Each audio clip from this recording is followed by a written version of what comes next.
Good morning, everyone, and welcome. We acknowledge the arrival and presence of the Honorable Prime Minister Roosevelt Skerrit. We are also joined by the Minister with responsibility for finance, Honorable Dr. Irvin McIntyre, as well as the Minister with responsibility for the environment, Honorable Kozia Frederick, the Cabinet Secretary and the Permanent Secretary in the Office of the Prime Minister.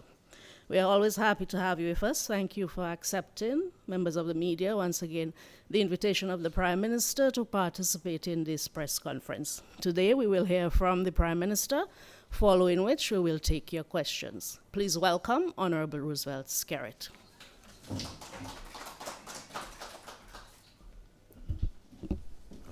Morning, everybody, my colleagues and CAPSEC and PS, and of course, the press and the listening public. Again, thanks for joining us at yet another press conference.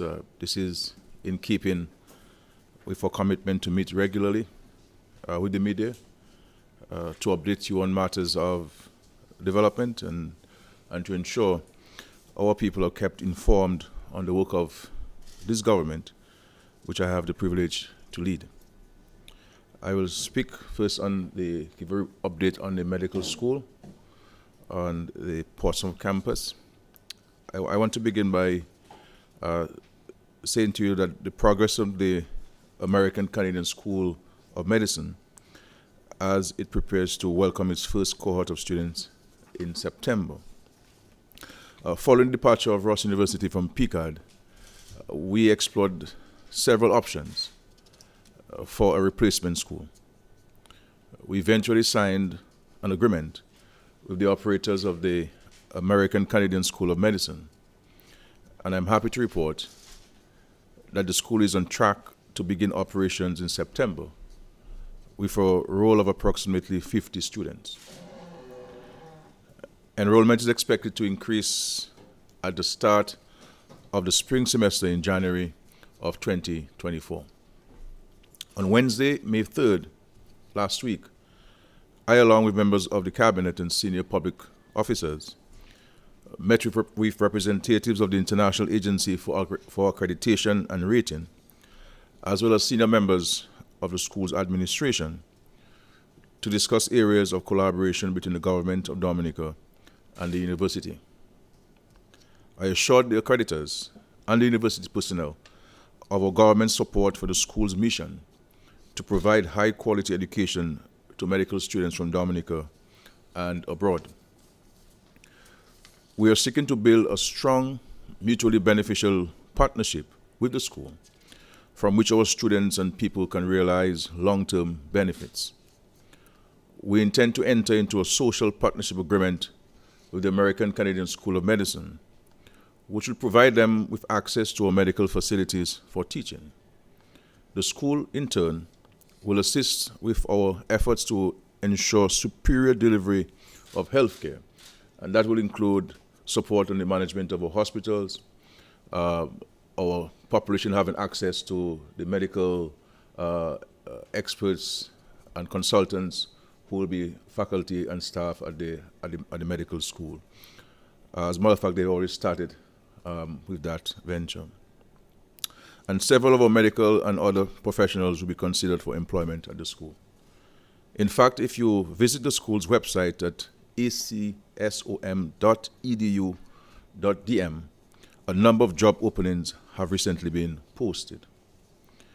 We'll also seek support to develop coursework at the Dominica State College, and Dominican students will be able to access medical studies at the school's PCAD campus with the opportunity to complete their clinical rotations in the state of California in the United States of America. But full scholarships, that is, for Dominican students. According to our agreement, the school will award full scholarships to Dominican students on a yearly basis. From our recent visit to the campus, I am assured that preparations for the first semester are progressing well. The government of Dominica is excited about the economic prospects for Portsmouth and enough over the long term, and we're committed to playing our part to ensure that the new school is a success. So this is some good news for country. Progress is being made with regards to the replacement for us, and we thank God for that. I also want to update you on an important meeting held with high-level French officials last week, including the Prefect of Guadeloupe, the Ambassador of France to come out for Dominica, the Attorney General of Guadeloupe, and commanders of the Gendarmerie in Guadeloupe and Martinique. The Minister for National Security, the Attorney General, and senior members of the Commonwealth of Dominica Police Force and Customs participated in the meeting. And this meeting was based on security cooperation between the Republic of France and Dominica, and more particularly Martinique, Dominica, and Guadeloupe.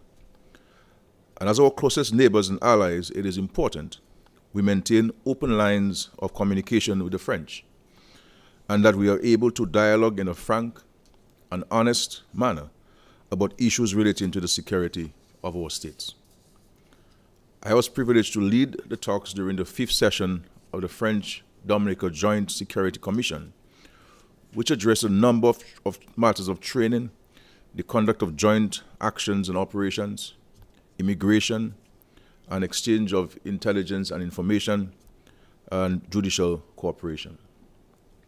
The French have also offered us some dogs that will help with the customs for search of drugs, guns, and cash as well. The French have committed to assisting us with the training of police officers to aid our crime fighting locally, and also to protect our common borders against the threat of irregular migration. We acknowledge that the irregular movement of people across our border to and from the French territories is a matter of concern, which requires the close collaboration of law enforcement in the two countries. Both sides reiterated our commitment to cooperate on critical matters of national security and to strengthen existing mutual legal agreements among our countries. We will also pursue joint judicial cooperation to include the establishment of joint French-Dominica patrols and the development of a system for the more efficient exchange of information. And so we look forward to the continued cooperation between Dominica and the French Republic. And we thank the French for their most generous offer of assistance to us with regards to our national security. As indicated during our last press conference, I intend for Dominica to take the lead in a review of the curriculum in our region's schools to cater for the varying needs and aptitudes of our children. To this end, I had a very constructive discussion with secondary school principals on Monday to discuss the current state of the education system and to formulate strategies for improvement. I was joined at the meeting by the Minister for Education, Honorable Octavia Alfred, and Parliamentary Secretary in the Ministry of Education, Honorable Fenella Wenham Shepherd. We discussed key issues as the quality of primary and secondary education, such as the quality of primary and secondary education, the importance of parental involvement, the need for a more holistic approach to education, and the various challenges faced by teachers and students. I took the opportunity to emphasize the importance of understanding students' behaviors and adapting teaching methods to cater to the different learning styles, abilities, and interests of our students. Additionally, I reinforced my call for a return to civics education as a way of instilling national pride, discipline, and a sense of duty and responsibility among our young Dominicans. The principals made several recommendations, including revisiting of the national curriculum, reallocation of resources for teacher training and education, and improved accountability within the education system. Similar engagements will be held with primary school principals, teachers, and students, following which I plan to institute a national task force to lead the process towards the necessary reforms. I believe the meeting marked an important step in our efforts to transform and modernize the education system, improve the quality of education for all children, and foster a generation of well-rounded, civic-minded citizens who can contribute to our nation's development. I must also mention that when I assumed the chairmanship of CARICOM in July of this year, the matter of education reform will top my agenda, and I will propose a symposium of regional leaders and educators to take action on this important matter. Since last I met with you, the suite of family bills have been passed in the Parliament of Dominica. I view this as a significant achievement and a proud moment, which again speaks to the government's commitment to care for the most vulnerable in our society.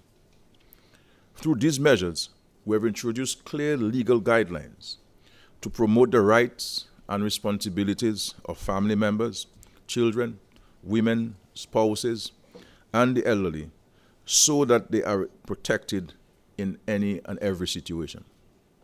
Once again, I extend congratulations and thanks to those who, over the several years, advocated for these protective measures and worked diligently to develop the legislation. I thank my colleagues for getting behind these bills and demonstrating in no uncertain terms this government's determination to protect our nation's children from harm, our women from abuse, and our elderly from neglect. Our efforts do not end with the passage of the bills. Now, we look to bolster our systems and structures to give effect to the new measures. And as previously mentioned, we will start by strengthening our monitoring capacity at the Social Services Department with increased staff and the creation of a separate law enforcement subunit to respond to child abuse and domestic violence matters. I ask for the support of all Dominicans to ensure that these measures are successful.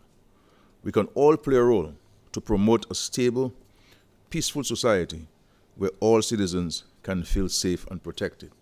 I also want to place on public record my appreciation to the leader of the opposition and the members of the opposition, all of whom supported all of the bills which came to the Parliament a couple of weeks ago. I've also directed the Ministry of Social Services to engage in a series of public consultations, town hall meeting style, to further educate and inform the public of the contents of these bills that have been passed into law in Dominica. So there'll be a series of consultations to share with people. I want to remind us in Dominica that we are not immune to the effects of the Russia-Ukraine war or the impact of external economic shocks on our small economies. We are observing with interest what looks like a banking crisis developing in the United States, with the recent collapse of 3 banks, and we are still emerging from the COVID-19 pandemic. Like everywhere else, we are experiencing the high inflation associated with the war, sharp increases in food and commodity prices, and of course, higher fuel costs. We have very little control over these market forces, and our small size and population make us especially vulnerable.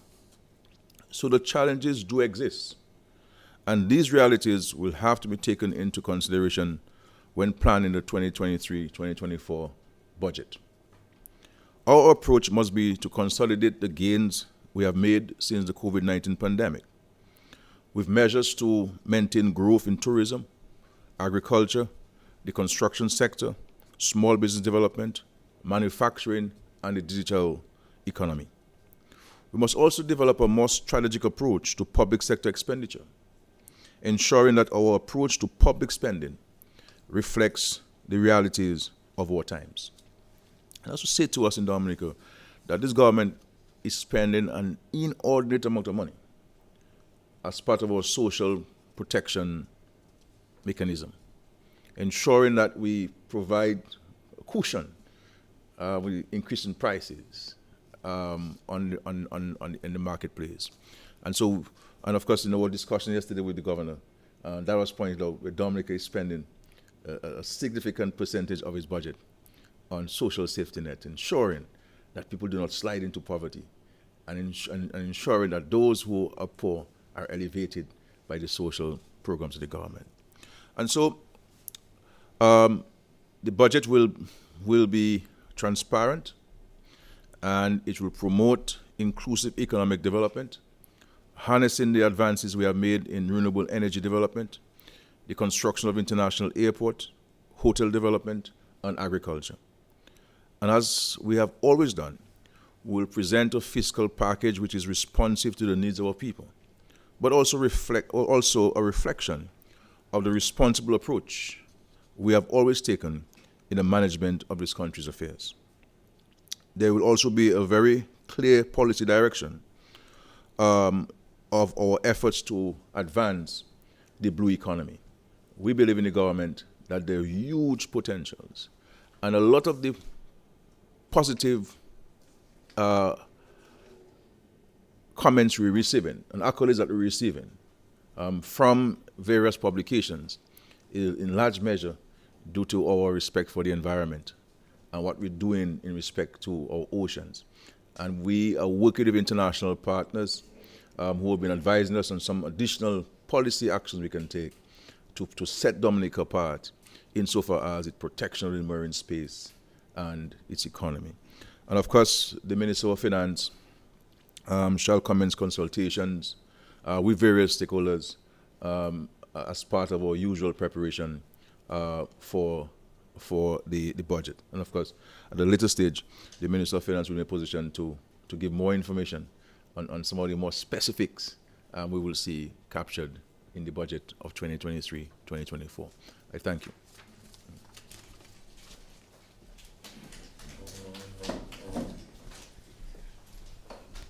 Thank you, Prime Minister. The Honorable Prime Minister is ready to take your questions.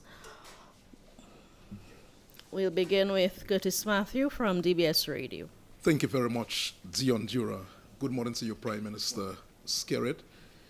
My first question is on electoral reform. Prime Minister, this has been a major talking point in Dominica for the year so far. At the last press conference convened here 2 weeks ago, you did express a little bit of frustration that the report was not yet in as far as Dominica is concerned. What is the very latest, Prime Minister, on electoral reform for Dominica?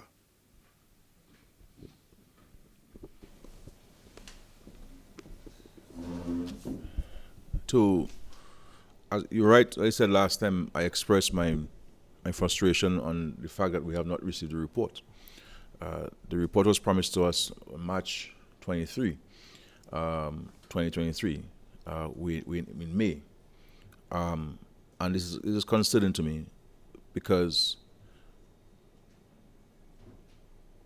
we absolutely in our country need to set this issue of electoral modernization, electoral reform aside and focus on equally more important matters or equally important matters of the state.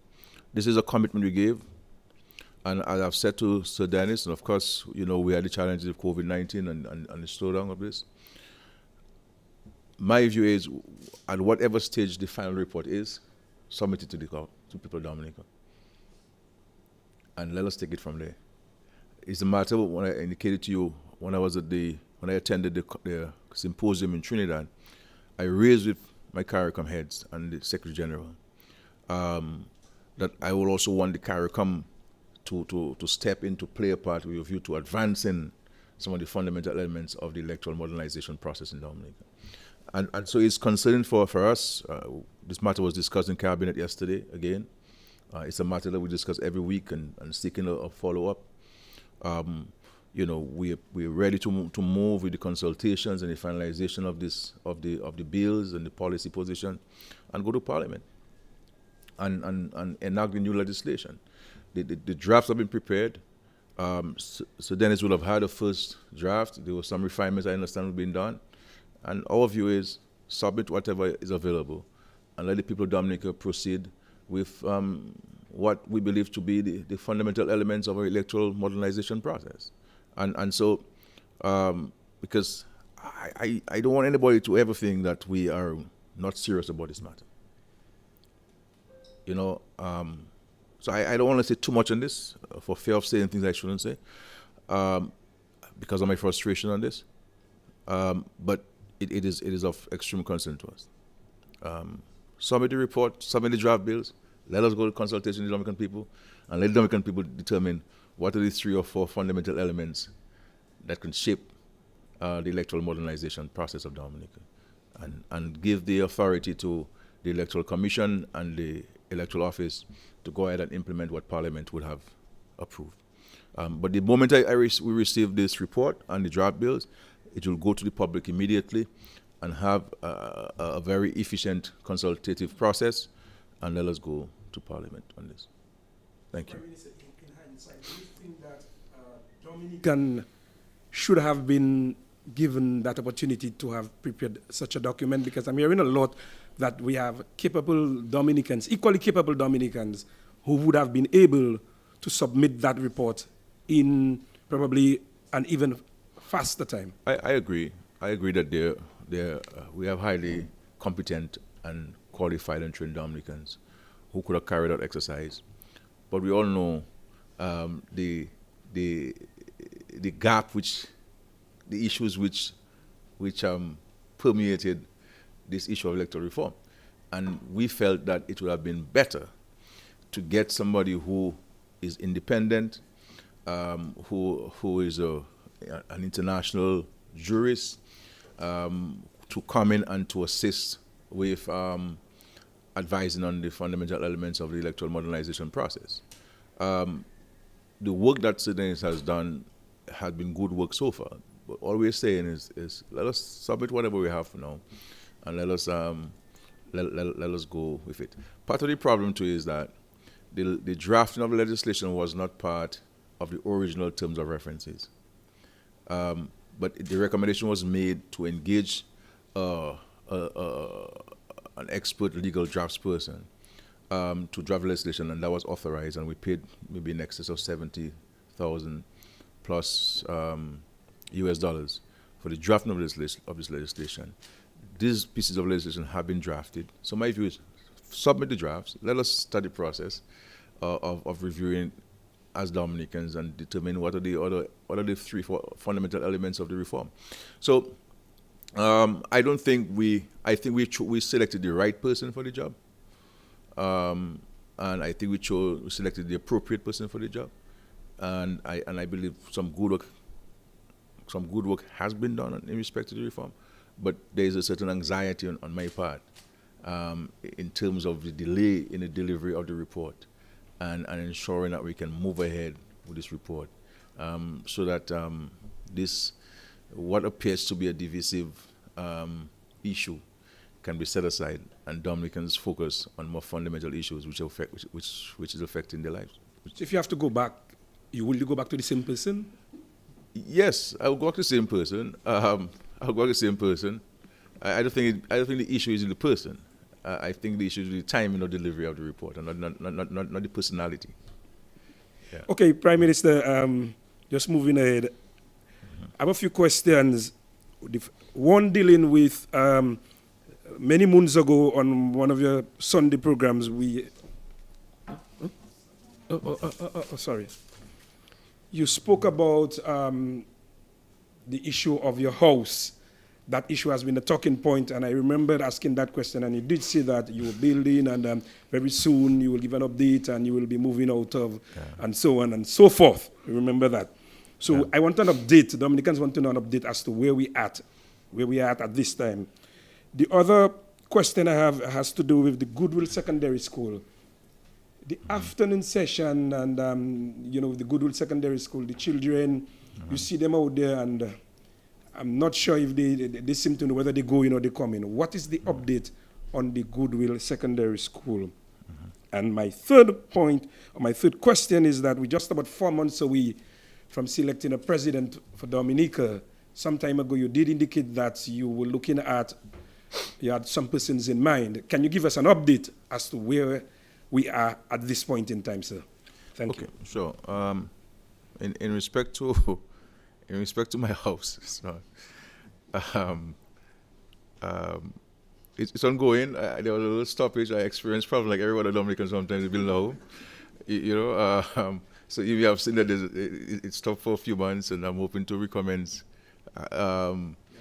next month. Hoping to recommence next month, but it's on track. it's on track, and I'm hoping that once it recommends that we can complete it efficiently. So it's ongoing, and I look forward to its completion, and so on. And I'm sure it will become a place where many Dominicans will be entertained, as they have in my home in Vegas and so on. So that'll be done. In respect of Gulu Secondary School, I want to really place on public record my immense gratitude to the principal of the Gulu Secondary School, Ms. Graham, and of course the staff of the Gulu Secondary School.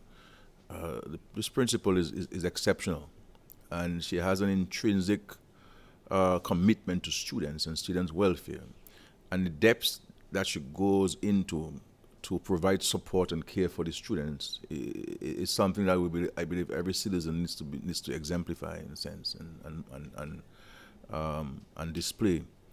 And so the shift system for Gulu Primary School is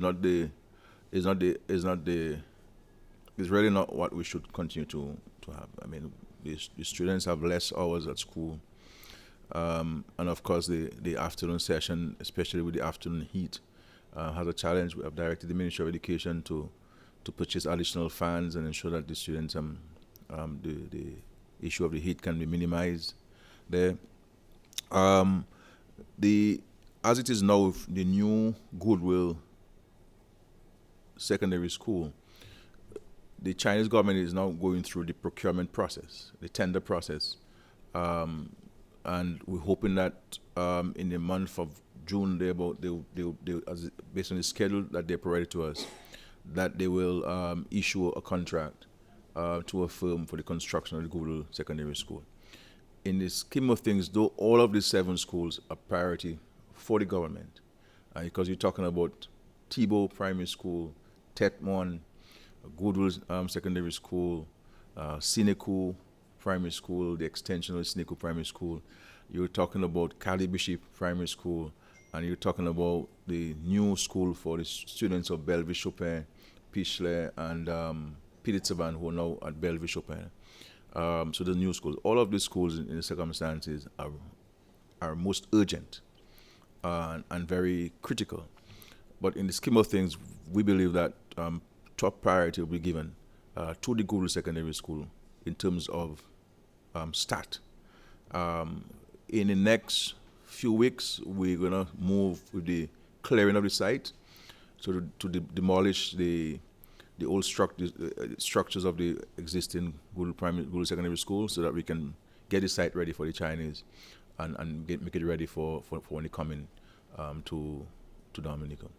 Okay, but we're on this. The ministry, both the ministries of Foreign Affairs and the Ministry of Education, are in constant dialogue and contact with the Chinese embassy, and they've been very gracious and helpful to us in that regard. On the issue of president, I thought this matter was concluded. I thought that I'm going to be the president. I'm supposed to resign in June, and so that the new prime minister can have consultation, the leader of opposition, as Skerrit, the nominee. But treating your question in a serious manner, we will have consultations with I will have as prime minister, as per the constitution. I will have consultations with the leader of the opposition in the month of June on the government's nominee for president. The government has concluded on a nominee with the several names that we've had, and we've concluded on somebody, but I can only disclose the name after I would have spoken to the leader of the opposition in respect to the office that she holds and the prescription in the constitution with regards to that consultation.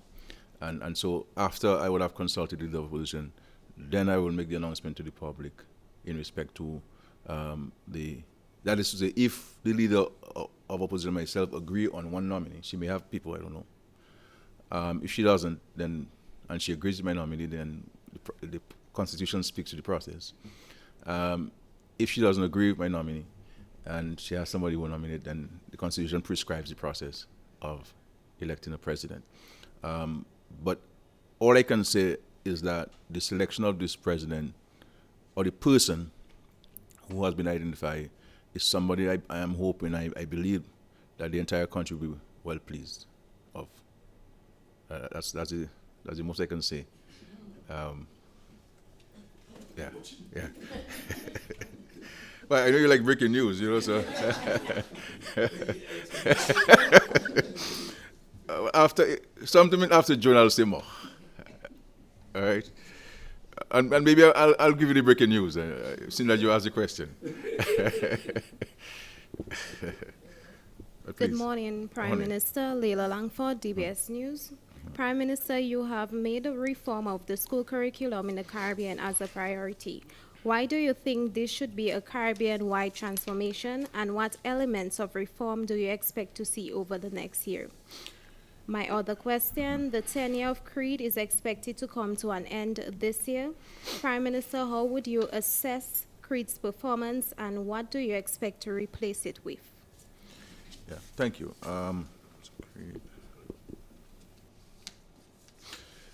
The issue of the reform of the education system, we believe, and this was proposed at the Heads Symposium, and in all credit to all of the heads present, there was unanimity in agreeing that we need to revisit the education system. All of us, with the exception of Suriname, have a British system of education that has been with us for a very long time. And our education system is fashioned, in 1945 post the Second World War. And there has not been really any dramatic examinations of the education system. All we've been doing over the years is add to it.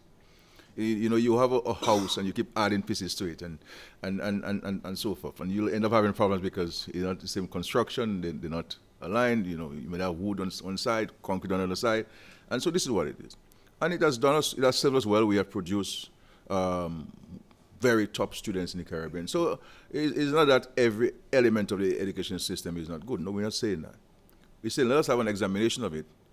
The good parts we keep, and those that we think that are not relevant to today's world, that we need to make a shift from it. When you look at the Caribbean schools, the moment you enter into a secondary school, your focus is on CXC syllabus. And education was never about preparing children for exams.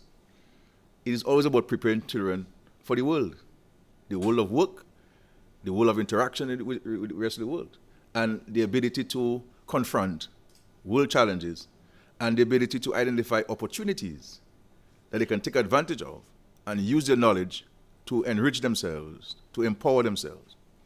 That's what education is supposed to be. And all of the principals yesterday, for example, agreed that there is too much of focus on education, on examinations. And therefore, there has to be a review of the examinations, processes, and systems. The school system must make more time available for collaboration, joint problem solving among students, physical activity, sports, physical education, the fundamentals of life, because we have to develop a holistic child. And so I believe that we can make progress because one, at the heads level, everybody is in agreement. At the ministers for education level, everybody's in agreement. And interested and importantly, at the school levels, the teachers, the principals, the students, the parents, we all agree that something has to be done about this. And I think, so the idea now is for us to identify what are the elements of the system that we need to transform, what are the paradigm shifts we need to make in the education system. And so the issue of violence in our communities, if we only have a competitive spirit in the school, so no opportunity for extracurricular activity, no opportunity for students to solve problems together. If everything now is about who will get an A and who's going to pass and who's going to stay down and who's going to get a job, because you need 4 levels and so forth. Then we find a situation where people do not know how to solve problems together. You know, and I think we have to make time for some of the basic things. The whole issue of civics in the school system. Students must be able to know the fundamentals of a constitution, their rights, what are their responsibilities. You see what I'm saying? We cannot be in a world where climate change is ravaging our country and the greatest threat to us, but our students do not know what climate change is. They don't understand the impact of climate change in our society because our system is not preparing students to deal with those issues, because it's not yet a CXA exam. You understand? And so these are some of the things that we need to look at, and so there will be collective action, I believe. I'm confident, and bringing the University of West Indies on board, the University of Guyana, all of the universities within the Caribbean space, the experts from both within the Caribbean and outside the Caribbean, so that we can put people together who are experts at education reform, who can assist us in identifying the fundamental elements which they believe that we need to shift away from, and some of the things that we need to include to make the children more holistic and more productive and so forth. Because we have to be concerned about the welfare and well-being of the children, and to better able to take advantage of the opportunities that are available to them. So I look forward to this. As you know, it's something I've been speaking about for the last 23 years. I'll give you an example. For example, the new structure we have in the secondary schools today, that's a structure I submitted in 2002 when I was Minister of Education.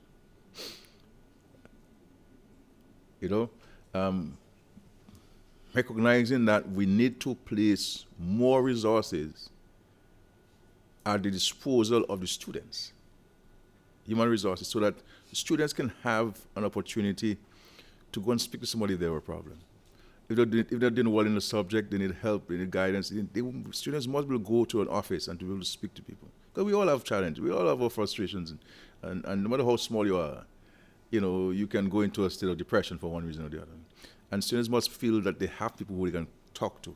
And so while we have done the new structure in secondary school, there's going to be a second point of ensuring that everybody understands what the new structure means, and the terms of references, and the job description, so that we have more humans. Not everybody who has to be in the classroom teaching. You must have a group of people there. And I remember in going to grammar school, we had Miss Murphy at the grammar school, who we used to go and see. Nice short lady, very pleasant, and we go to her office and sit down there with her and talk, and she'd walk around during break time, and I believe every student at the grammar school had a perfect relationship with Miss Murphy. I'm not sure if she's still alive or she's still alive. She's in New York. May God bless her soul and so on. But she has done very well for Dominica and for Dominican students. So these are the kind of things that we need to focus on. And so I'm confident that we will get to some point. At least the conversation has started. At least the consultation has started. We start talking about it. And as I said to the principals, my comments are not directed at anybody. I'm not criticizing anybody. I'm not pointing fingers at anybody when I speak, when I raise concern about the education system. Because ultimately I'm responsible as the Prime Minister. But it's a conversation we need to have sincerely and focusing on the student, the child. The child. What our children we want to bring out there, and ensure that every child is given opportunity to learn and to do well, because the Bible says we all have our gifts. And I believe that the education system must be able to identify your God-given gift and set you on a path that you can take advantage of this gift that the Lord has given to you for your own survival, for your own empowerment, and for your contribution to the wider society. And so that is the mission that we have to focus on. Okay. In respect to creed, yes, creeds. We have extended its lifespan by 2 years. That is coming to an end. I believe, all things considered, creed has done a remarkable job in setting the framework and specific actions for building resilience within our country. it has brought tremendous international recognition and attention to Dominica's efforts and mobilization of resources and interest in our resilience agenda. It was able to develop the strategy, national strategy, the national plan. We were able to cost the plan with support from the World Bank. So Dominica might be one of the only countries in the world that has a national strategy on building resilience within the country. And when we speak about resilience, we're not only talking about the physical space. We're talking about fiscal policy or fiscal policies, or our economy, or health systems, or education systems, or forests, or marine space. All of the elements have been looked at and part of our national strategy. So I think I would give CREED high marks for its work. What we're seeking to do, what we've been doing during the life of CREED, is to mainstream resilience, so that it is embedded in every department, every ministry of government, so that the work continues. Because CREED never took away the ministry's work; they were just there to work alongside and complement and assist. So every ministry was involved in the resilience building, so that it is part of the ministry's work program and strategy. What we're seeking to do as well in the Ministry of Planning is to have sort of a smaller CREED that would ensure that the legacy interventions by CREED are paid attention to, so that there'll be a structure in the Ministry of Planning, Ministry of Economic Planning, that will oversee the continued implementation of our resilience plan, because it's ongoing work. You'll never be able to complete it because there'll be additional elements that you'll have to take on board, and to ensure that we can tie all ministries and government departments to what we're doing, continue to do. And of course, there'll be a project implementation unit that will be attached to the Ministry of Public Works that will deal with project management and project implementation, which sometimes is the major challenge for the government. Some things take too long to start, and when they start, they take too long to complete. And so the whole Ministry of Public Works is going to be reconfigured, where the Ministry of Public Works, the engineers and the architects will move away from designing. We'll do that. We'll use the private sector to do those things for us, and the Ministry of Public Works will be used more for project management, ensuring quality assurance, and ensuring that the contractors keep to the construction and planning codes in building. So we'll be more of a ministry that will deal with the project management, because project management is so critical to saving money. And if we manage well, then we can spend less money on some of the projects, because the longer you spend on this project, the more money you spend on this. Yeah, thank you. Yeah. Yes, Prime Minister, my next question is about the Citizenship by Investment Program. Yeah. Mm-hmm. You have expressed gratitude to the United States for assisting Dominica with the Citizenship by Investment Program. Mm-hmm. Can you tell us whether that engagement between Dominica and the U.S. on the program is ongoing? And just to ask a final question, you mentioned the budget coming up very soon, the national budget 2023-2024. Is the Prime Minister at this time, based on the situation around the world, is the Prime Minister tempted in 2023 to introduce new taxes to its people? Well, actually, you ask me so fair as that, taxes. Okay, in regards to the CBI and the United States, the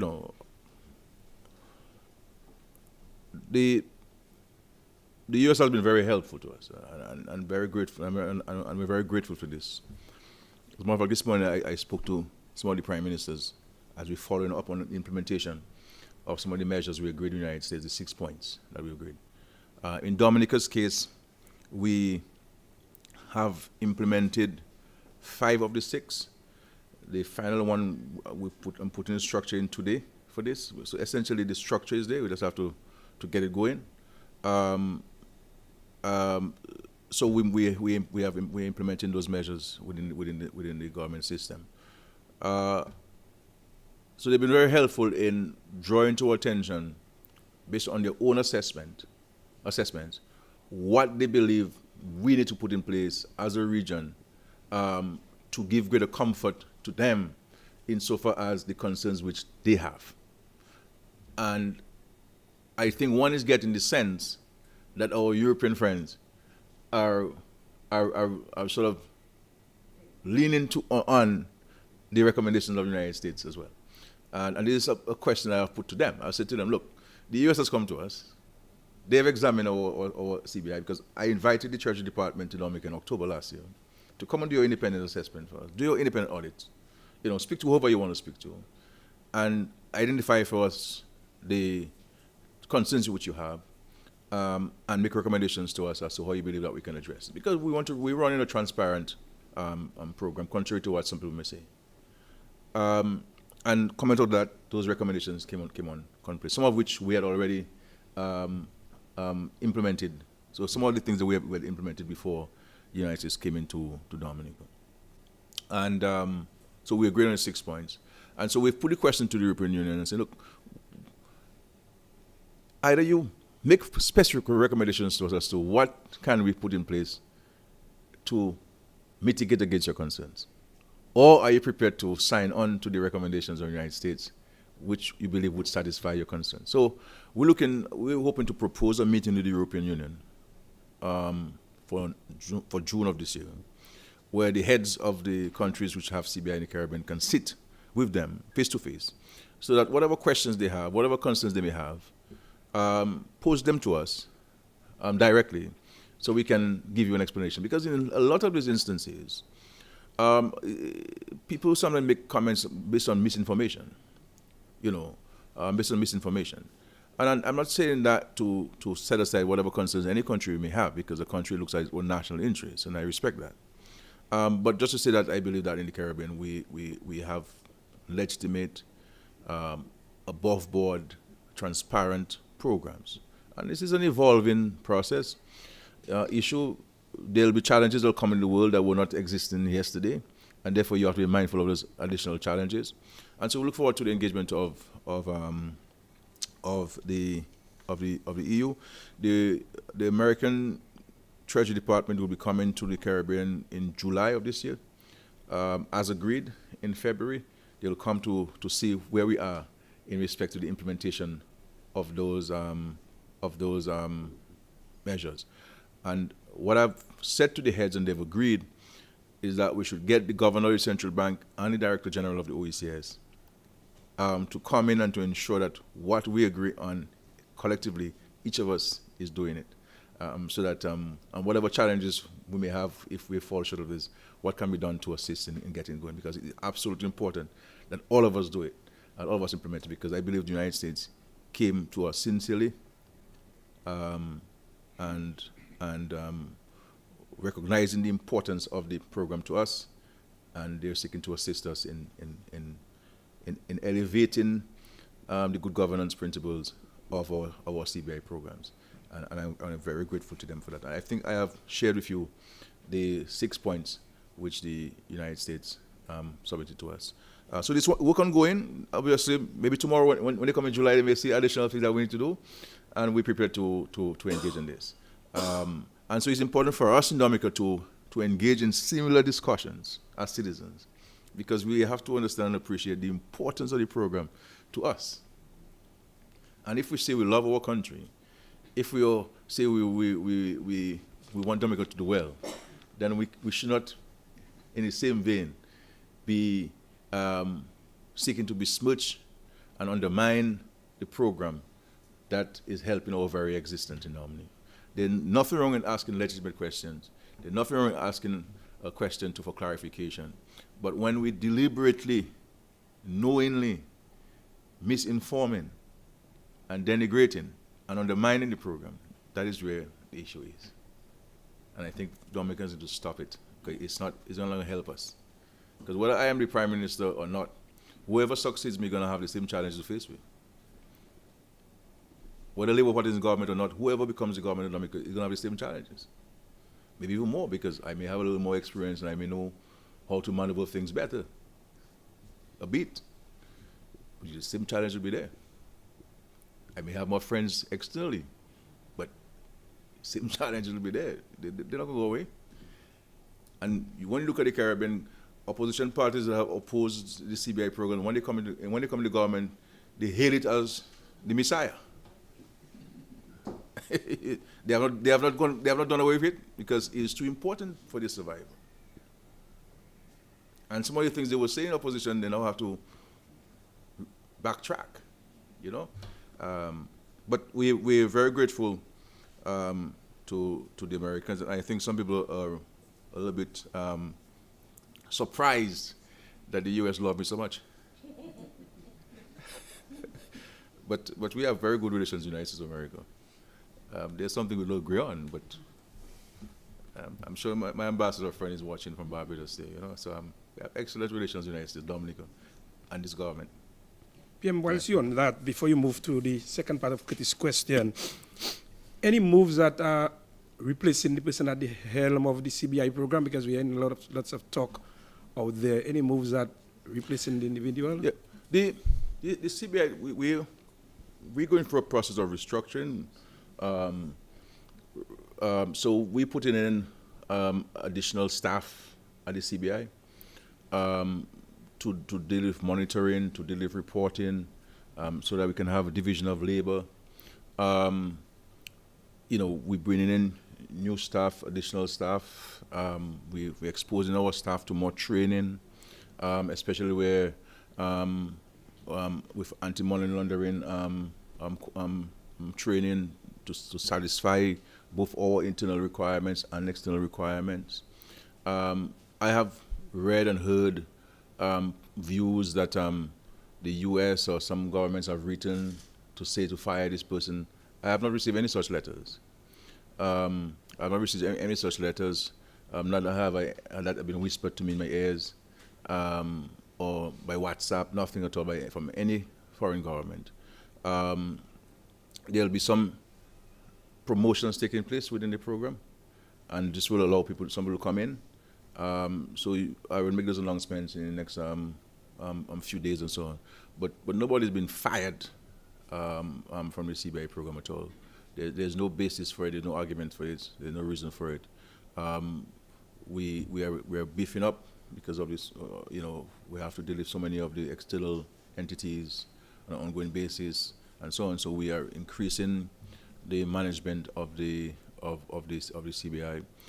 We will bring in somebody with tremendous banking experience and management experience to help, especially where the issue of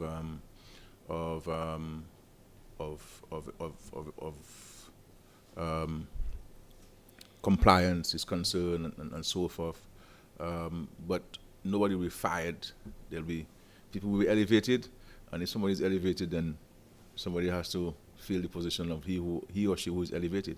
You keep using the word fired, but you did mention though that you've been hearing talk, and the U.S. government, or you have not received any documentary stuff. That's gossip. That's not true. But in hearing that, you must be concerned. No, I'm not concerned. I mean, I'm not concerned. It's unfortunate that we are partnering with people who have no interest in Dominica. Or I should say, there's some elements in Dominica who are partnering with people who have no interest in Dominica, who have never been to Dominica, to seek to undermine our country. And I think it's a deliberate attempt, and I'm saying to us, to those who are doing it, that they must cease and desist from doing that. We can't always, there's some of us in this country can't always be quoted as being negative and destructively so, knowing that when hurricane hit us, Carlisle, everybody got affected, you know. Everybody got affected. So if the CBI were to go, God forbid, do you believe the only person in Dominica who's going to be affected is Roosevelt Skerrit? No. This CBI is underwriting a significant portion of our public sector investment program.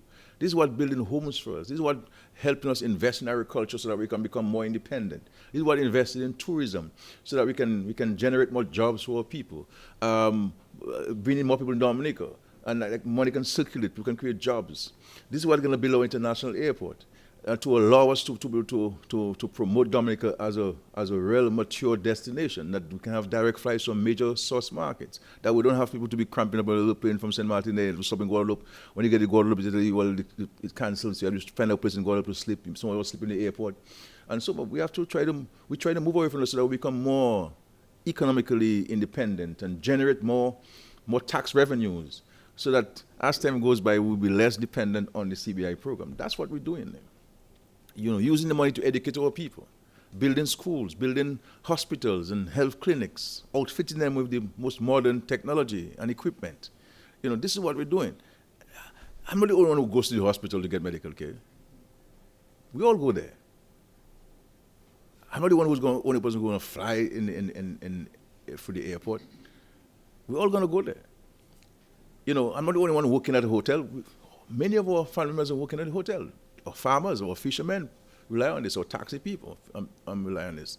So I have no problem with somebody asking a legitimate question or seeking clarification.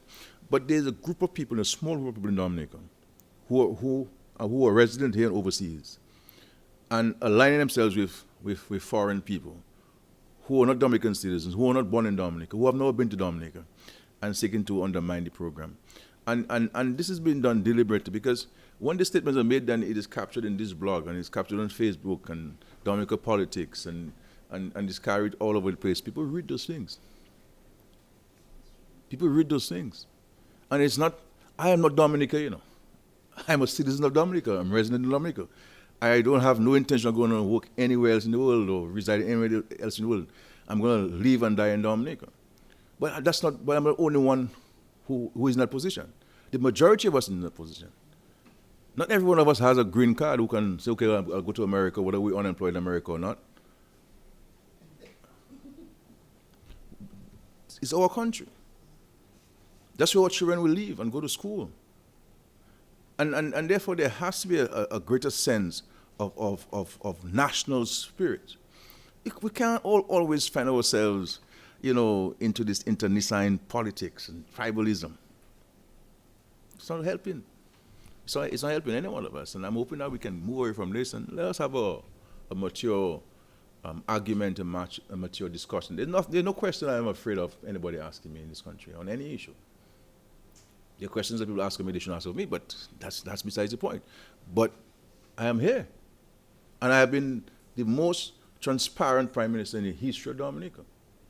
There's no prime minister in Dominica who has subjected himself more to questions than Roosevelt Skerrit. We never heard from Michelle. Once in a while in Parliament, we heard from Michelle. And when Michelle was coming for tone and the voice that she had, I mean, men afraid. The big men used to be afraid of Michelle. May her soul rest in peace, She was my prime minister. Yeah, please, Matt. Yeah. No, there's the next question.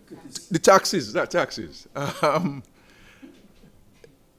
Well, every budget we prepare in Dominica, there's a justification for taxes.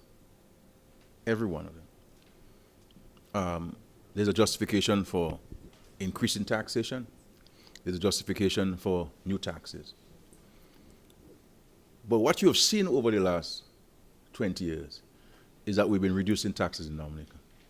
We've been eliminating taxes in Dominica. And so we, contrary to what many people think, we're not a very high tax country. You understand? So I cannot say now, today, that there'll be no taxes or no increases in taxes. I think it is something that the government has to rationalize. We will have to look, as I said in my opening comments, at expenditure and rationalizing expenditure. So we'll have to look at a number of different measures if we're not going to have new taxes. And of course, one has to look at the environment that we're in. Can people afford taxes? My simple answer to you now is no, is what I'm saying. So there's always a case for taxes, but you also have to look at the environment at the time, the circumstance at the time. And with the increase of food prices, because of the imported inflation, it is something that the government has to be mindful of. Okay, but there are some things I believe that we need to do more efficiently. And I've been speaking to the Minister of Finance and the Minister of Finance on this, and we've been having this, and we're going to put systems in place. As a matter of fact, the Minister has made a request to the Central Bank to assist us with that, and of course the International Monetary Fund, to come in to look at our revenue collection systems. Because we believe that if it's more efficient, would raise more revenue. There are too many empty spots. And the ministries outside of the Ministry of Finance, which have a revenue stream, they are not paying sufficient attention to the revenue stream.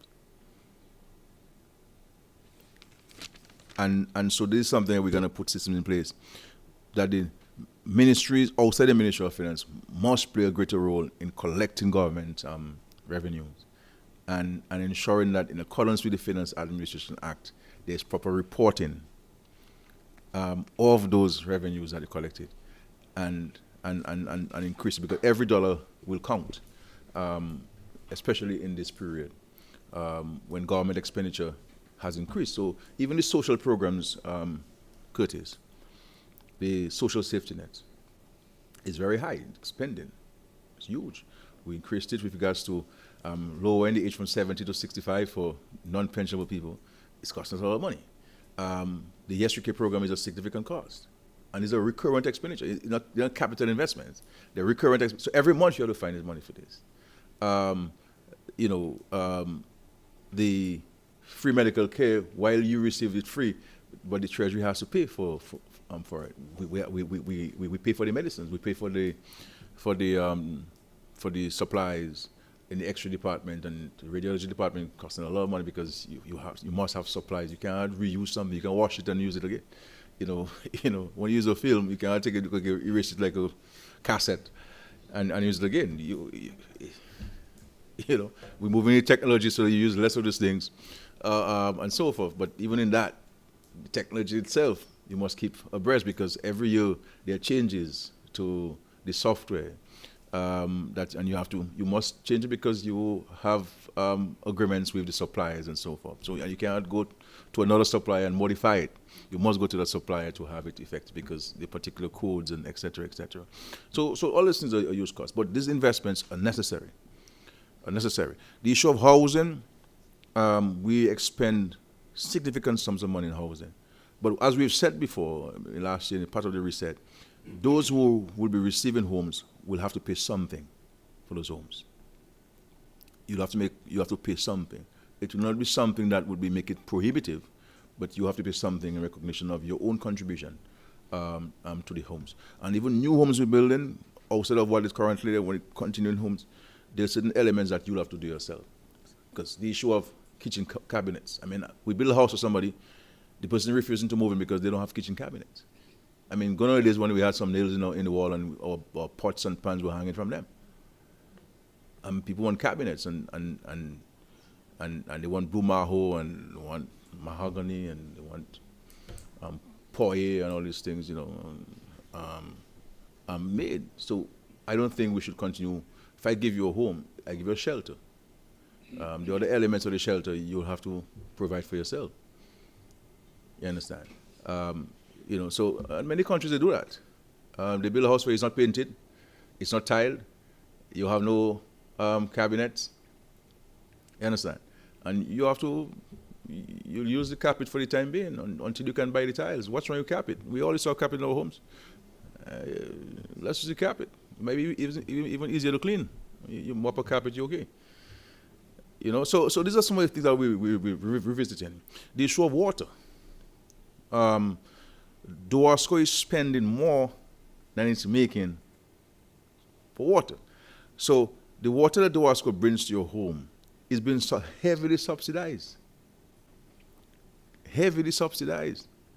And I think that we need to bring it to a level that it makes more sense to us who are consumers of water. So I believe that Doasco has written to us, and we're looking at it, and also being transparent with you on this. I believe that though we may not go with the full recommended rate increase that Doasco is proposing, but for Doasco to continue bringing clean potable water to our homes, we must be able to help the WASCO to pay for this. For the last several months, the government has been paying to the WASCO a significant sum, which is a subsidy in a sense because we're subsidizing the water. It's lower rates, but the WASCO has to repay its loans. And we have been paying the WASCO loans for the last year and a half. And so we'll have a conversation in the public, get a sense from you, and maybe bring the rates a little bit up, because when you look at it, when you look at how much money you pay for water, it's nowhere close to what it costs to bring the water to your home. And even when we have it at home, we waste it so much, which is something that we have to be mindful of, conservation of water in Dominica. And we go into the shower, we turn it on until we leave it. We brushing our teeth, we let the pipe run, then when water goes, we're using a half of water to brush our teeth. We're using half a pill of water that will teeth to bathe.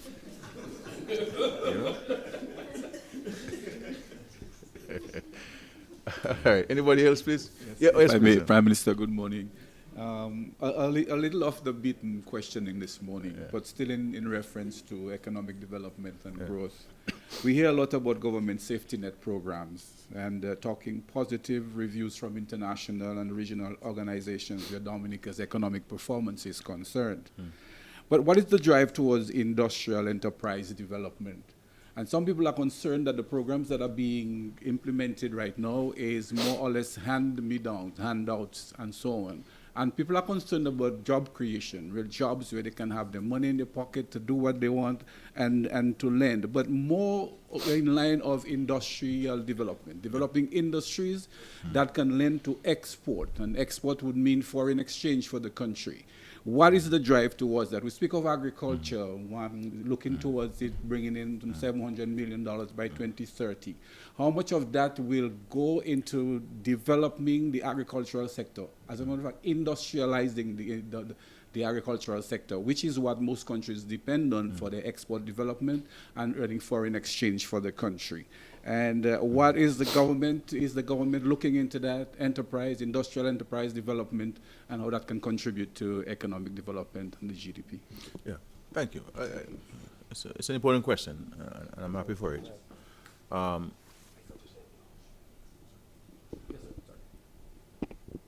It is clear that we have a very robust and expansive and expensive investment taking place in Dominica by this government. Take, for example, tourism. Based on government's policies, we have seen a dramatic increase in hotel rooms in Dominica. And not only hotel rooms, but international branded hotels at the 5-star level.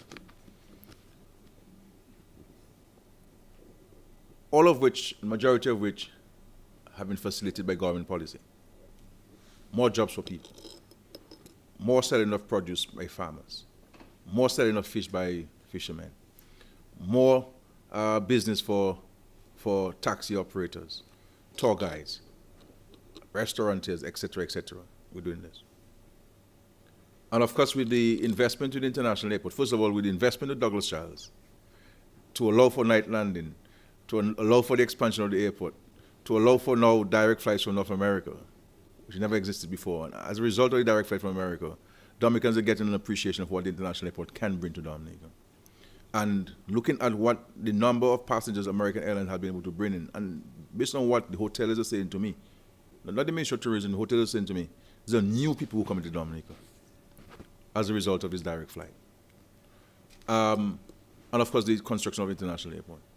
When you look at agriculture, the vast investments in agriculture, with the loan funds that we've taken from the World Bank, plus funds that we utilize from the Citizenship Investment Program to invest in agriculture, and of course, our local tax revenue invest in agriculture, providing direct cash and material support to farmers. The construction of farm access roads. In 2022, we spent $22 million on farm access roads.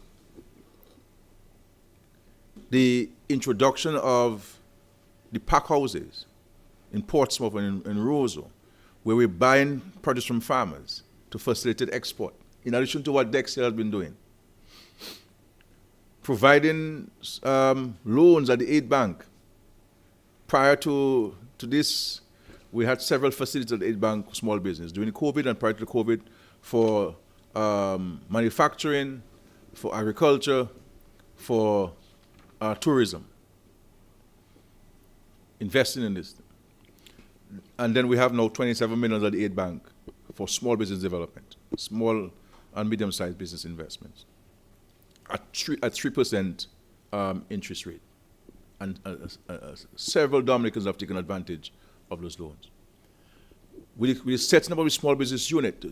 We have seen, the records will show, and unfortunately sometimes these things are informal, so many of these businesses are not registered. So you won't get the empirical data because they're informal. But when we look at the dramatic rise in the increase of the number of small enterprises in Dominica, it is because of the government's focus on small business development. One, providing direct cash grants to small business operators, and of course concessionary loans, technical support to them, and of course they have access to fiscal incentives license for businesses making less than $250,000 a year.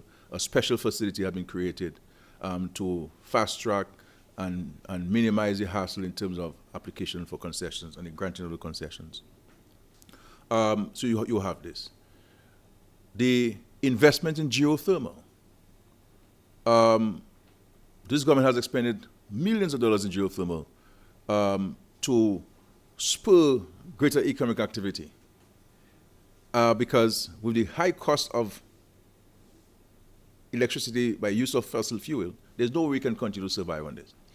And so while this has been an exceptionally expensive venture for us as a government, we have remained true to it and committed to the geothermal development, because we believe that if successfully implemented, and we pray to God that it will be, it can help transform the economy of Dominica and attract a whole set of other associated investments that we are now articulating by way of policy and identifying the resources to mobilize.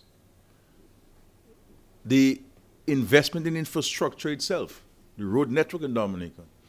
If we do not have roads, there's no development. There's one economist who said so. The road to development are roads. And people used to criticize us about roads. But we understand how important the road infrastructure is to sustain tourism, to sustain commerce, to sustain agriculture. So we have those things. The development of the tourism sites and ensuring that we modernize the facilities, we improve the facilities, access to these facilities. All of these things are efforts towards things. Investing in health is not only about ensuring that our citizens have access to health care, but those persons who are coming to Dominica, either as tourists or want to have a second home in Dominica, one of the first questions they ask is about the health system. And we have spent a significant amount of money that can sustain the social aspect and the economic aspect of Dominica. In Dominica. Another aspect, my dear friend, that we don't talk about a lot in Dominica is regards to the fiscal responsibility of this government. The government's prudent management of the state's resources, the prudent management of the country's finances. Because if you have a reckless government in place, if you are a government that does not respect certain clear strictures, especially fiscal policy, we can have a problem. Because if the government has problems, everybody in Dominica will have a problem. If you can't pay your debt, people won't invest because there's no confidence in there. And these things. And the digital economy. We contracted a loan of 79 million EC dollars, right, from the World Bank to have a transformation of our digital space in Dominica. Because we believe that area, digital economy, can cause now the world to be more of our marketplace. So a Dominican who has left school doesn't necessarily have to apply to a company in Dominica to work. It could be a company in Europe and America. And this is why so far, under this program, we have over 140 young Dominicans who have gotten jobs from American companies working from their homes in their respective villages in Dominica and making more than $800 a week. Because we put in place the infrastructure for this, through the digital economy. And by transforming the digital space in Dominica, there are huge opportunities for people. We invested over $2 million, $2.5 million, $2.6 million to retrofit a building in Portsmouth for Clare Harbor to create 300 jobs in Portsmouth. And they are saying to me they can expand to 800 in Portsmouth, providing that they can get people to fill those positions. If we do not invest this money, we will not get any 300 jobs. And we invested this money in the heart of COVID. In the heart of COVID, we invested. We also have to look at our dramatic investments in our national security. If you don't have security, you have a problem for economic growth. And so, time doesn't allow me to expand on the other areas that we are investing to expand the economy, create better paying jobs for young people in particular, and supporting the issue of agro-processing. Yes, Dominicans have always yearned for a massive factory and so on. But I don't think having a massive factory is necessarily the answer to agro-processing. When you take all of the cottage industries and the number of jobs that they all create, you take cocoa, for example. Look at how many people are involved in the processing of cocoa and now taking it to chocolate in Dominica. And that's a growing enterprise. Moving away from the gentleman there in Calabash, who was the Lone Ranger in this for many years, making some of the finest cocoa in Calabash all quietly. I think it's Dr. Honeychurch's uncle. Number of other people who have invested in cocoa.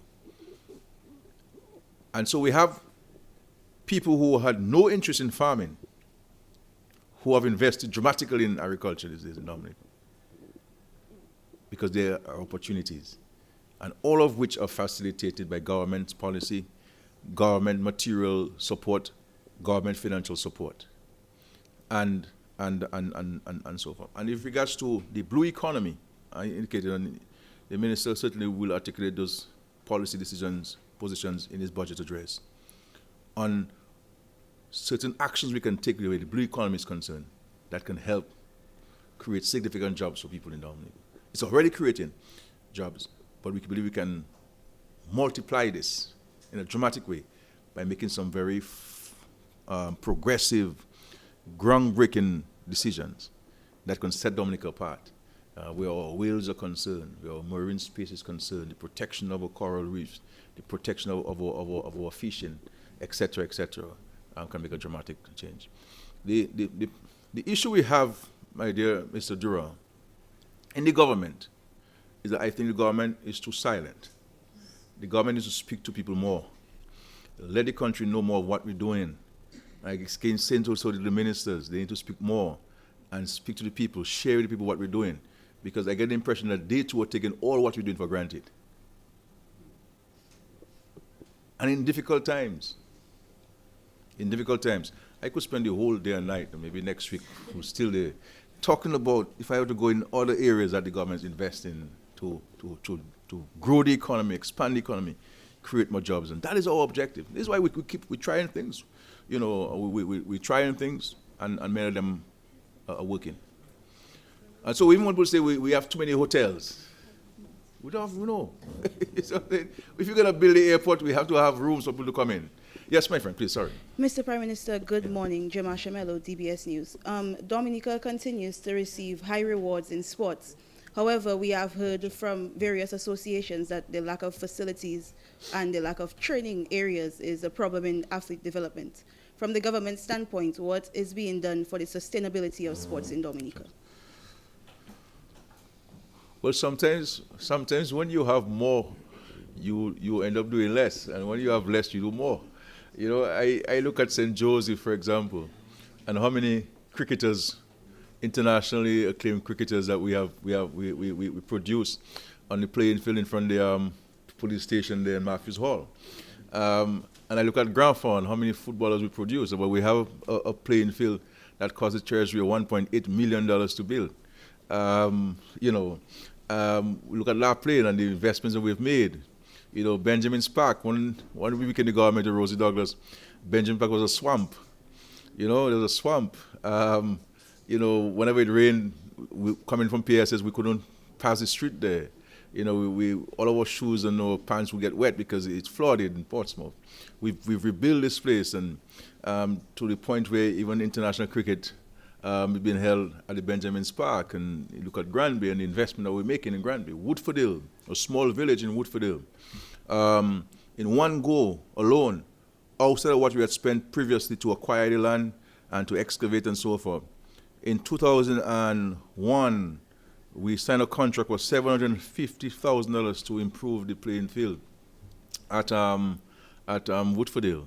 The number of hard courts that we have built across Dominica, Pishley, in Bacatel, in Roseau, elsewhere, the construction of the Windsor Park. You know, we built this, build the indoor facility at Massac. So I believe that when you compare the facilities in Dominica in 2000 and look at 2003, this is night and day. Night and day. And of course, we have started some courts in Portsmouth. We'll be building a netball court, I think 2 lawn tennis, and we'll build an indoor facility.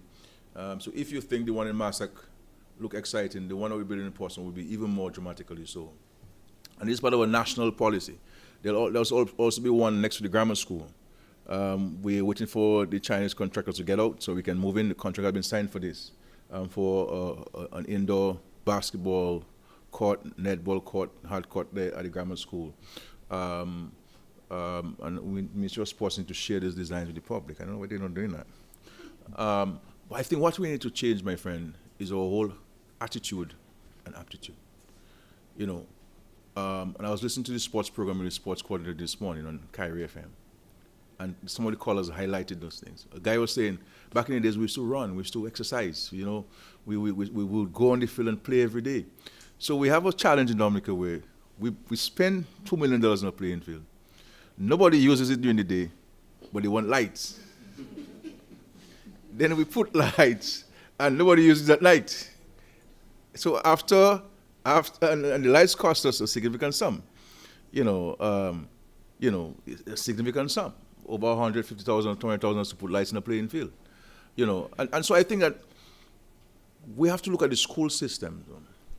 And this is what I'm saying, we have moved away from, we have added too many subjects on the 5 hours. And so we had to squeeze out some things, and sports and physical education got squeezed out. And so we need to go back to the grassroots. Trying to make a 40-year-old or 50-year-old person like me a sports person, that doesn't make sense. We have to look for the 2-year-old and the 5-year-old. That's why we have to go back and bring that attitude to them so that we know that for the next 50 years, we have a cohort of young people who are minded in the sports with the mental discipline and the physical discipline to sports and exercise and those things. So we continue to invest. As you know, we're making plans for the construction of the synthetic track in Portsmouth. So there are a number of exciting plans where sports is concerned. The construction of swimming pools, public swimming pools, so people can train and learn to swim and et cetera, et cetera. But it's going to take the whole community, a different approach. The sporting associations need to play a greater part. And not only when we have to go to this international thing, everybody want to have the jacket and the green jacket. You know, I won't call names because there's fellas in here who do that, you know, as officials. So we have to, there has to be a whole change of attitude, because what we had back then wasn't facilities. What we had was a different mindset. And I think to a great extent we have lost that mindset. And I'm not blaming anybody for this. Society has changed and things evolve and people evolve and people change though. So we had a better mindset. You know, sometimes when you are more challenged, you find means of survival. But when you have plenty, you waste. You understand? When you have plenty, you waste. And I think because that there's progress taking place in the country, people are better off. And so what we paid attention to, we no longer pay attention to. And so we would walk more. Now we all have a motor car. Why walk? You know? And so it's not criticism of anybody. We're just having a conversation among ourselves here. And things that we should pay attention to if we want to see a change or an improvement in smaller things that we knew of and mindset. Yes, Carlisle, please. You know, I was if you'll permit me, sir, just a follow-up question. We spoke of education reform, and we're also speaking of enterprise development. Will entrepreneurship be a focus in our education so that our learning, our education will be not focused on getting a job, qualified to get a job, but to create jobs?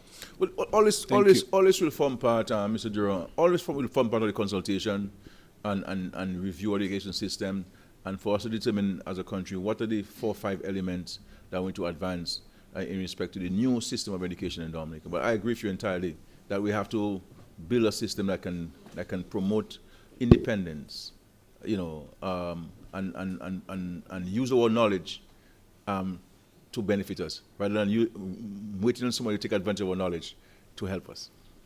Yeah. PM, some years ago, our parrots, they were shipped out of Dominica, you know, and, you know, there was a lot of talk about that. Yeah. I think it's Germany. Yeah. Are you in a position to tell us or give us an update as to where they are, and if at all, they will be returning back to Dominica? Mm-hmm. Yeah. As I understand it, part of the arrangement, and it's not the first time we've had parrots, Dominica, the parrots in the United States and elsewhere, as part of, from the forestry department, as part of studies on parrots and the issue of parrots breeding in captivity and how we can learn from that science to address the issue of parrots in captivity in Dominica, and so we can increase the population. Because as we know, all parrots have gone through serious stress with natural disasters, with people moving into their habitats to either build homes or to have farms and so forth. So you have a number of environmental and human practices which have affected the natural habitats of parrots. And this is why you see parrots come into communities where they were never used to come 20 years ago or 30 years ago, because where they were fetching their food no longer there. You know, I see parrots at my home in Vegas, you know, something we never saw 20 years ago. So we have this arrangement with some of the researchers there. And there's an exchange of information. As I understand it, the various officials in the ministry who are in constant contact with these people. One of the things I'm going to institute, and is a discussion we've had, is that there must be an arrangement where there are regular visits where the parrots are being kept by forestry officials to ensure that what we agree to, that is what's going on, and the parrots are in good health. And if we believe that our partners are not adhering to what we agree to, then we shall have the parrots return to our country. So it is part of a system that I believe we should encourage, but very carefully so. Very carefully so, and we have to be very clear as to what the people intend to do with the parrots. Are they taking it for pets, or are they taking it really for no? For now, it's for research. I'm making clear, but it's not a practice I believe that we should open up. You understand? Because of the way that we view our parrot as a national bird. But insofar as research in captivity, how do we treat the diseases that parrots would encounter, their feeding behaviors, their mating behaviors, they love scientific things that you can get out by doing the research that we do not have the capacity to do. And if we did, the cost of it would be prohibitive. And so if we partner with folks who have that capacity, then I think we can learn from this. Likewise, the same thing came for frogs. Nobody talk about the frogs. No, I'm preempting it. So for now, we're not sure if and when they're going to return the parrots. I'm not saying that we're not sure about if and when. There's not been a discussion about the return. So I don't want to say that they're going to be returned next month. But what I'm saying is that we're going to put a system in place where all officials will go to visit the parrots where they've been kept to ensure that they've been kept and treated in the manner in which we expect them to. You understand? And if they are not, then we shall instruct that they be returned to Dominica. As of now, there is no reason for us to take that action, because as of now, we are satisfied that what we agreed to, that is what's going on. Because these people also provide material support to the forestry department to advance their work. For example, after the hurricane, we got a significant amount of feed for these parrots and technical support and be able to track the parrots and so forth from this international firm. So it's a collaborative effort. All get towards how can we preserve the parrots for our lifetime, because we all agree that the parrots have been on a decline because of natural disasters that we're subjected to, because of farming practices, because we're now building homes in areas that we should not be building or we have never building before. So we have affected the natural ecosystem and natural habitat of the parrots. And so they've been subjected, like other species in the wild, with the same challenge.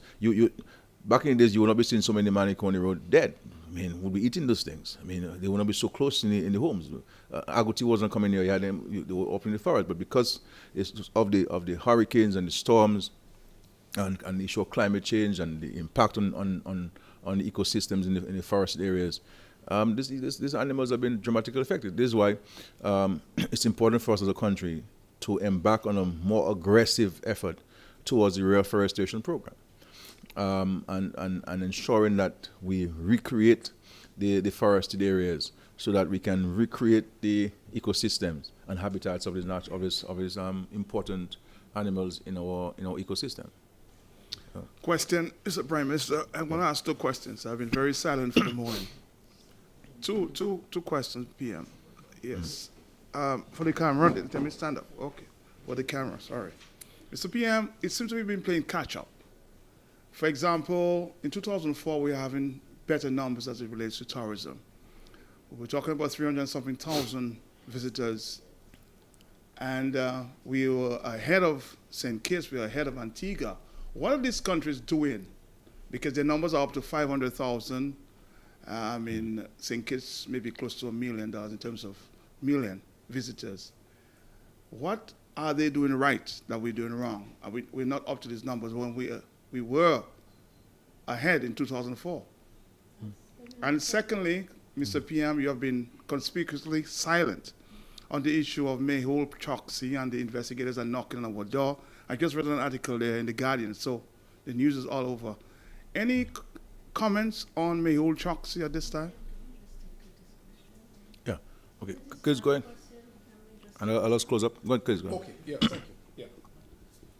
Yes, longshoremen Prime Minister, longshoremen and stevedores at the Dominica Air and Seaport Authority, 18 years ago, their salaries were cut by 33%. Mm-hmm. Compensation was promised to these longshoremen and stevedores. The government said it would intervene to relieve the plight of these employees. Has the government continued to look at that matter, or are you still interested in that matter? Mm-hmm. And finally, you mentioned the restructuring of the CBI management team, and some people will be elevated and so on. Is Emmanuel Nantan, who is now the coordinator, is he going to retain his position, or is he going to be elevated? Thank you very much, sir. Yeah. All right. On respect to tourist numbers, I believe, Carl, I may have been focusing on, Matt, I've been focusing on cruise visitors. I don't think that we were ever higher than Antigua. in terms of Antigua is a more mature tourist destination, than us and so forth. We have been making tremendous strides in our tourism. The numbers are increasing. Obviously, COVID-19 affected it. But at the same token, we cannot get to the numbers that we want if we don't have the rooms. And if we don't improve air access. And this is where we've been investing, having more rooms. Because we can't go to Germany and promote Dominica, and then we only have 150 rooms. This is why we invest in hotels, and this is why now we have a dramatically increased hotel stock in Dominica. And Airbnb is taking off in Dominica in a dramatic way. In terms of, so we're certainly seeing an increase in stayover visitors, and that will continue to increase in the years to come. In regards to cruise passengers, there has been a steady increase. There was 1 year we dropped from 500,000 to 300,000 plus because of the absence of Carnival. That was why the drop. Carnival had withdrawn for one reason or the other. They came back after a while. But there are the new cruise companies that are making calls in Dominica. I think what we need to do, there are a couple of things that we need to do in Dominica. Among other things. One, we have to move a little more with greater speed in the construction of our cruise village to create better facilities for vendors, because the situation at the Bayfront has outgrown itself, and that has to be addressed post-haste. And the Ministry of Tourism has been mandated to fast-track those plans and those decisions of the government to implement some of the measures with regards to providing better facilities for the vendors in the Bayfront. And then we need to have continued improvement to our natural sites and additional attractions. This is why we have this developer building the cable car, which we believe will be, because when you look at when we had the aerial tram was able to attract a significant number of people off the cruise ships. You understand? Like in St. Kitts, you have the train. If the train is down in St. Kitts, the numbers will drop. When the train is up and functioning, you will see the numbers either maintain or increase, because that's a major attraction in St. Kitts.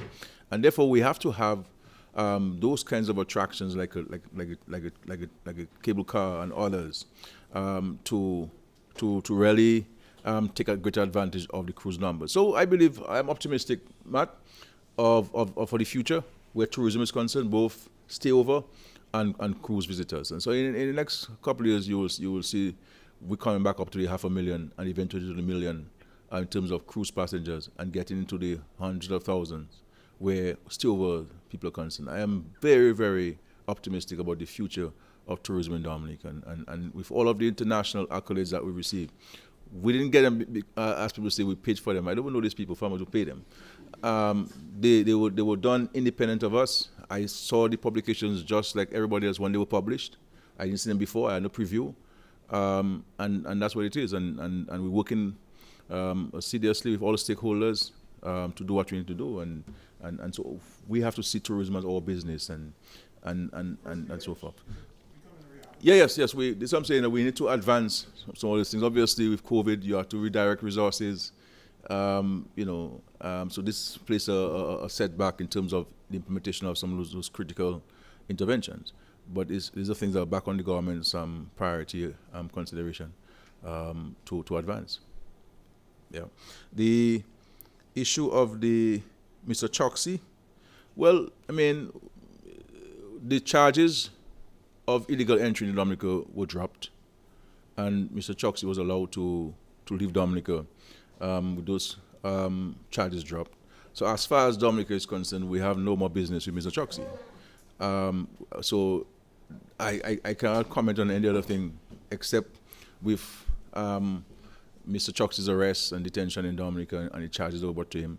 And the prosecutors withdrew the charges, and he was allowed to leave. And as far as I know, he's in Antigua, where he has other court matters dealing with. So that's not for us to be preoccupied with. Part of the investigation includes some of the lawmen in Dominica. No, there's no concern about this. If anybody has to be questioned or interviewed, then everybody will be questioned and interviewed. That's a normal practice. There's nothing untoward about this. I mean, if something happened and somebody has to ask a question, anybody will ask a question. But that's not something for the government or for the Prime Minister to get involved in. It's a matter for law enforcement people if there's an investigation. I really don't get involved in investigation or prosecution. My responsibility as Prime Minister is to ensure that the law enforcement and the prosecution people have the resources that they need to carry their functions. What they do and how they do it, they must do it in accordance with the Constitution, according to the law of Dominica. And that is what we have to ensure. But in terms of the carrying out of their duties, it's not something I get involved in at all. And it's something that is reported to me. I get reports and they tell me, okay, well, what should we do with this? What should we do? No. If a major crime happens in Dominica, I get proper reports from the police. I may call the police and ask them questions and to get clarification on major crimes in Dominica, a murder or major gun bust or something, something like that. But otherwise, on minor things, I really don't get involved in this matter. And the Choxy matter is a minor thing. We arrest Haitians all the time who come in Dominica illegally and others, and so that's a minor thing as far as we're concerned. So that will not be on my board file. No. The longshoremen, I had made a proposal to them some years ago, but I believe we made the error of only speaking to the leadership of the unions, and sometimes people, we bring the politics into this thing, and so speaking to the longshoremen who are retired and sharing with them what I discussed with their leadership, they were shocked to know that I discussed these things with their leadership, because what they were told was completely different from what I said to the leaders. And I know the current leadership, Mr. Roll, I believe, it has a leadership role in the union there, and he's written to me. So I think I need to arrange for me to meet with him so we can discuss the issue and to see how we can bring this matter to a resolution. Obviously, there's an impasse, and it is before arbitration. But I believe if I can get both parties to agree on something that's reasonable, then we can look at something. I think one of the requests of the longshoremen at the time, it was a bit unreasonable in terms of the quantum they were asking for. But I am more than prepared to find some kind of resolution to this. Many of these guys are retired, and I'm sure, as small as it is, if they'll get a check, they'll be happy. So I'm mindful of this, and I'm prepared to engage with them, and maybe we could schedule a meeting as early as next week to meet with them and see how we can advance it. But it's something I've spoken to the port about, and the port lawyers, and they were prepared to engage in some kind of resolution.